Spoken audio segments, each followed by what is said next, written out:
Hello students, this video lecture is on operating system for B 4th SEM CSE students by Ms. Neelam Sharma, assistant professor CSE department.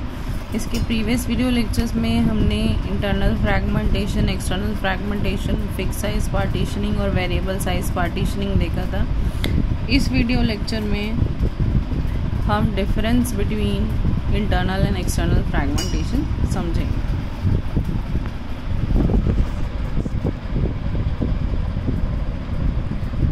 सबसे पहले देखिए इसमें जो की point लिखा हुआ है, ये इंटरनल फ्रैगमेंटेशन है, ये एक्सटर्नल फ्रैगमेंटेशन है। डेफिनेशन क्या है? When there is a difference between required memory versus allocated memory, उसको बोलते हैं इंटरनल फ्रैगमेंटेशन। जितना हमको रिक्वायर्ड है और जितना एलोकेटेड है, उन दोनों के बीच के डिफरेंस को ही इंटरनल फ्रैगमेंटेशन कहते हैं।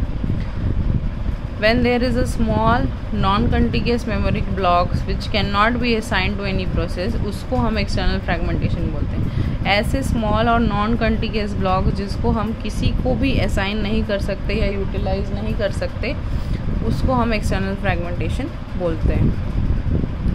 memory block sizes जो है, internal fragmentation occurs when allocated memory blocks are fixed। और एक्सटर्नल फ्रैगमेंटेशन कब होता है? जब ब्लॉक्स जो है वेरिंग साइज के रहते हैं। फिक्स साइज होता है तो इंटरनल फ्रैगमेंटेशन, वेरी साइज रहता है तो external fragmentation. Occurrence, internal fragmentation occurs when a process need more space than the size of allocated memory block और use less space. Internal fragmentation कब होता है? जब कोई प्रोसेस को ज़्यादा बड़ा साइज चाहिए रहता है एलोकेटेड मेमोरी से, या वो कम स्पेस को यूज़ करता है।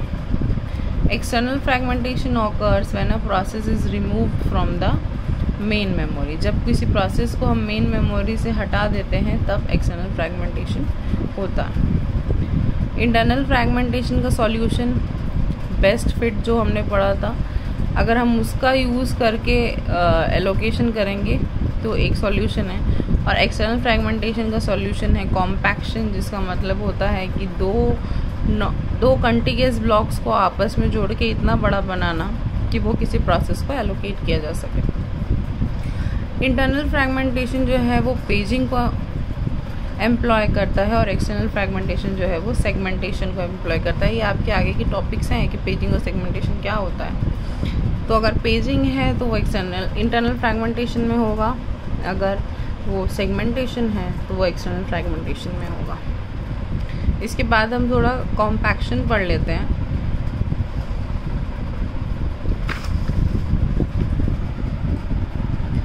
External fragmentation refers to large number of small chunks of free memory that may be scattered all over the physical memory, and individually each of the chunks may not be enough to accommodate a small program.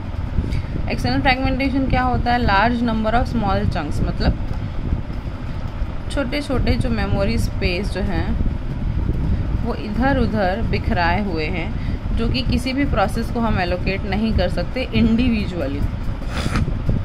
पर if we can combine all of them then it is possible to allocate them to any processes.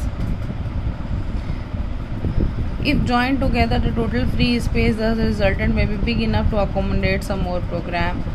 Compaction is a technique by which resident programs are reallocated in such a way small chunks of free are made contiguous to make each other clubbed together into single free partitions.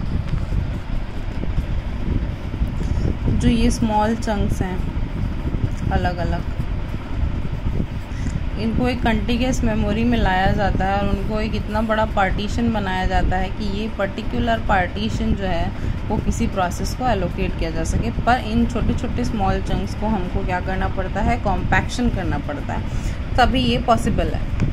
पर अगर ये non कंटिग्यूअसली रहेंगे, जैसे एक यहाँ है और एक यहाँ है, तो फिर एक्सटर्नल फ्रैगमेंटेशन होगा, तब ये पॉसिबल नहीं है कि इन दोनों को टुगेदर क्लब किया जा सके। तो अगर एक्सटर्नल फ्रैगमेंटेशन हटाना है तो कई हद तक हम कॉम्पैक्शन का यूज़ कर सकते हैं। अब जो हमने फर्स्ट फिट बेस्ट फिट देखा था, उसके एडवांटेजेस डिसएडवांटेजेस और थोड़ा उसके बारे में और देख लेते हैं।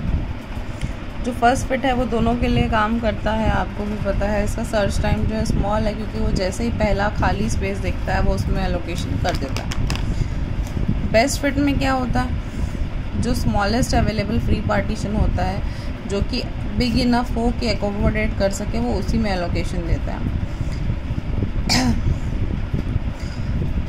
फिक्स्ड साइज़ के लिए सबसे बेस्ट है, पर वेरिएबल साइज़ के लिए ये अच्छा एल्गोरिथम नहीं है। वर्स्ट फिट में क्या होता है, जो सबसे लार्जेस्ट पार्टीशन रहता है जिसमें हम किसी प्रोसेस को अकोमोडेट कर सकें, वो उसमें एलोकेशन देता है। एडवांटेज क्या है,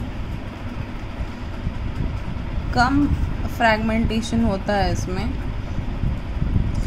लेकिन डिसएडवांटेज क्या है, सर्च टाइम लार्जर है फर्स्ट फिट से, और वो अच्छा भी नहीं है। इसकी नेक्स्ट वीडियो में हम पेजिंग और सेगमेंटेशन का कॉन्सेप्ट समझेंगे।